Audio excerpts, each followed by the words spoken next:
Alrighty, we have worked through a lot of content so far. Alright, but once again, welcome to AIN, the Alternative Investor Network here on Thrive, and also property investment, all the do's and don'ts and what you should be taking note of.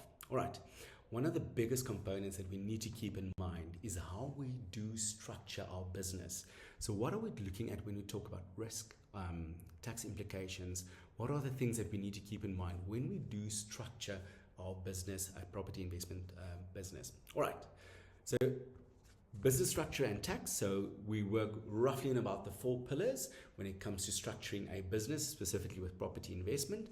We're looking at asset protection, tax efficiency, and also financial optimization, and also legacy planning. Remember, failing to prepare you for this business, well, property investment as a business, if you don't prepare enough, failure to prepare or preparing to fail. All right. Simple things like, where are you housing your assets? How are you protecting your assets? How is it structured in terms of what you can do with your property investment company? Things like legacy planning. What will happen to this business when you hypothetically are no longer with us? All right. Some of the things that we need to think about, it's reality, but we need to make sure that we prepare for the uneventuality. All right. So let's quickly look at the basic view of business structure and tax. When it comes to structuring a property investment portfolio or a business, we need to understand that when it comes to tax efficiency in your personal name, it's probably not the best way to do it. Okay.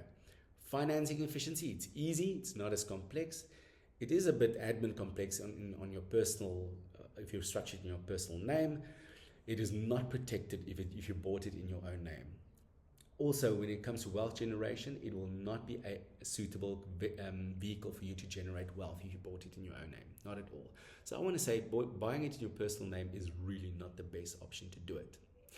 When you do buy it in a company, for instance, we're looking at tax efficiency. All right. So remember, what's the company tax percentage? It's about 27%. All right.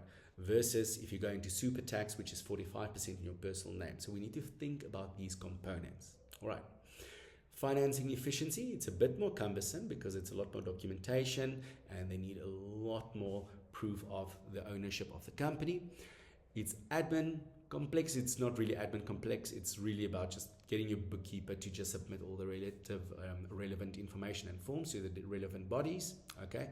Asset protection, it's great vehicle to house your assets in. Wealth generation, probably not the best, but it could potentially be the best way to help with wealth generation. Okay. Ultimately, when we look at something like a trust, we want to make sure that we get to set up a trust for it because it's super effective in terms of protecting your assets. So in a trust, the tax efficiency is not as optimal because it's quite expensive per month, 45% tax. All right. Financing efficiency, it's a bit more complex.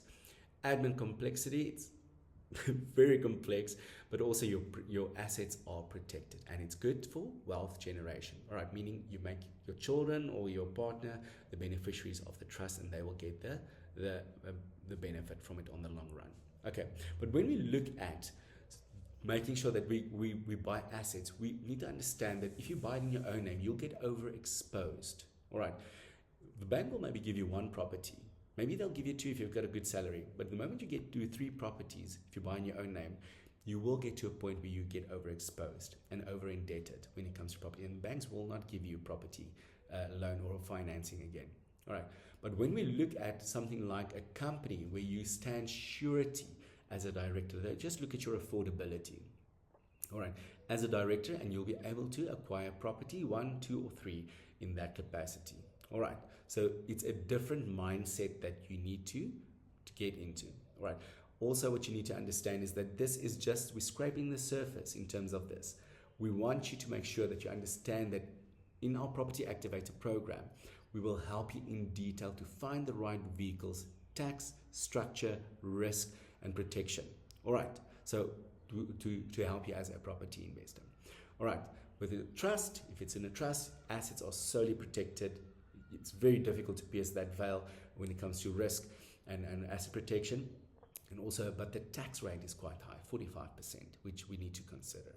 So what would the ideal way be for you to structure your property investment business?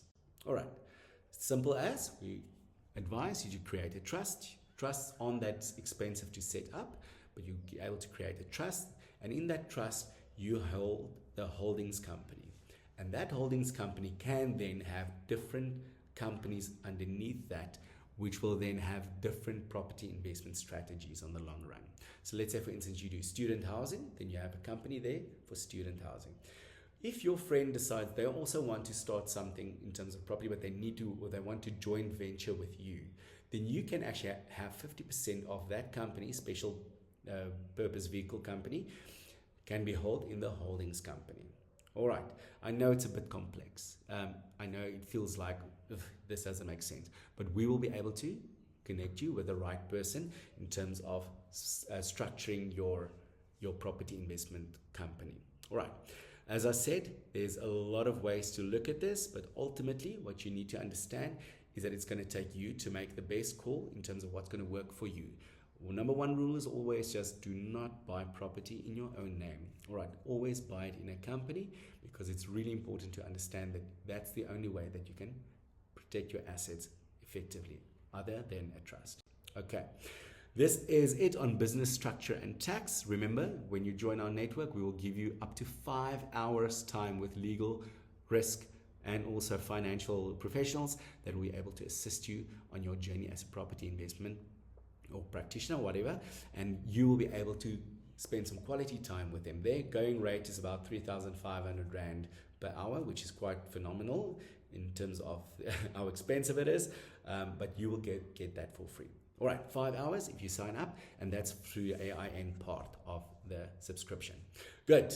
We will talk to you now further for the last segment, and then we're going to wrap up property investment here on AIN.